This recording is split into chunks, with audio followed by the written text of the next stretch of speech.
Good evening and welcome to the news at 10.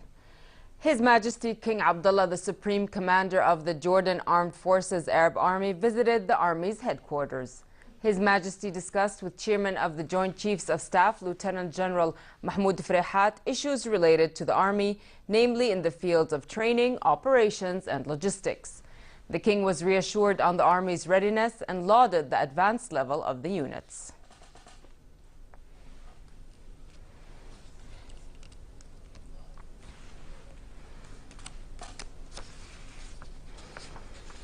His Majesty also visited King Abdullah Snipers Training Center. The King was received by His Majesty's Special Advisor, Prince Talal bin Muhammad, and high-ranking officers.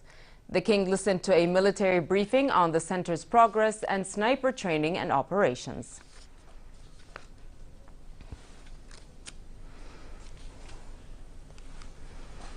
Prime Minister Hani al-Mulki decided to form a ministerial committee responsible for all details related to the social safety network.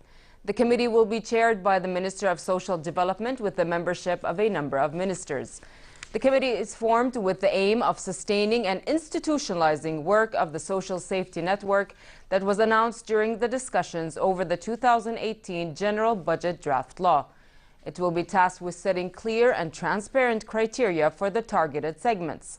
The 171 million JD social safety network will make up for the rising cost of living brought about by lifting subsidies on commodities, mainly bread. Jordan has allowed the entry of humanitarian aid for one time only to the Rukban camp for displaced Syrians. Spokesperson for the Ministry of Foreign Affairs and Expatriates, Mohammed Al-Kayed, said the move comes after the UN presented a plan in which it pledged to deliver aid to the camp located inside Syria. Minister of Foreign Affairs Ayman al-Safadi had previously affirmed that dealing with the Rukban camp is a Syrian and international responsibility and not Jordanian. He had said that residents of the camp are all Syrians and the UN can provide them with their needs from inside Syria. Iraq will start exporting oil from the northern Kirkuk fields to Iran before the end of the month. The Iraqi oil minister said about 30,000 barrels per day of crude will be trucked to Iran's Kermanshah refinery in the first instance. Trucking crude to Iran comes under a swap agreement announced last month by the two countries to allow a resumption of oil exports from Kirkuk. The two countries also plan to build a pipeline to carry the oil and avoid having to truck the crude.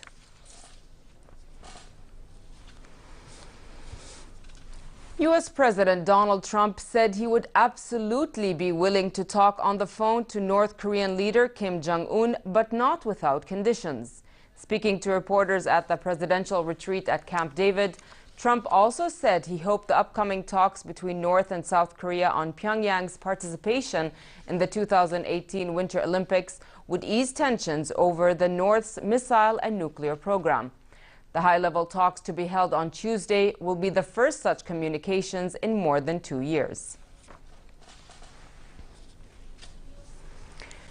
Jordan is an outstanding destination with opportunities for adrenaline adventures provided by its landscape, the Sunday Times reported.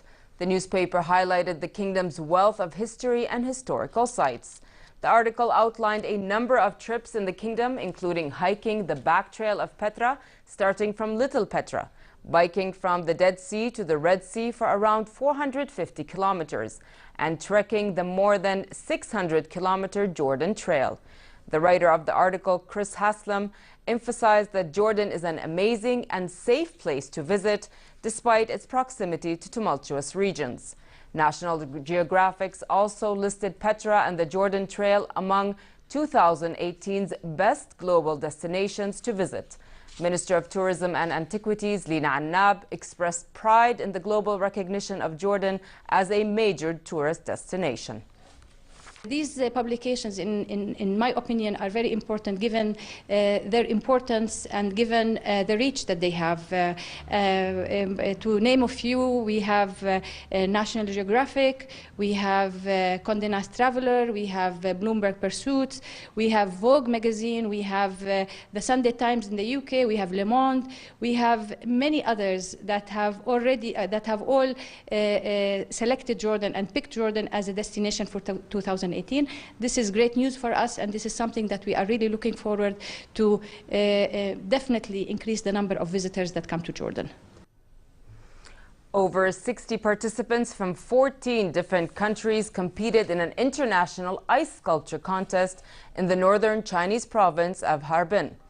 Artists are using solid blocks of ice from a nearby river and turning them into imaginative designs over a period of 3 days. Participants, some of whom are professional ice carvers, are racing against time to create their masterpieces ranging from mythical creatures such as a phoenix to flowers and birds. The contest began yesterday and is set to end tomorrow when judges will hand out awards for the best sculptures.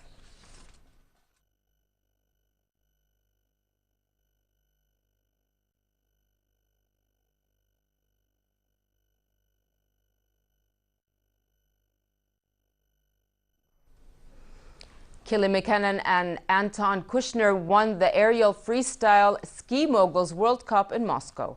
The event was the first competition of 2018 and took place on a 47-meter tall scaffold ramp just outside Moscow's city center. McKinnon won the ladies' event with a score of 95.52, her first time finishing on the top of a World Cup podium. In the men's division, Olympic champion Anton Kushner took top spot with a score of 126.55. The win sees Kushner move up to second place in the overall World Cup rankings.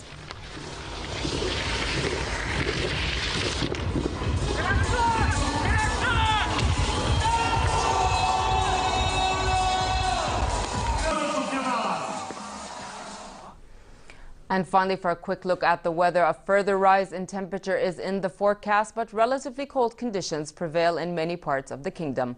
Amman can expect a high of 14 degrees Celsius, dropping down to 5 at night, while in the Gulf of Aqaba it remains moderate with a high of 23 degrees, sliding down to 15 at night.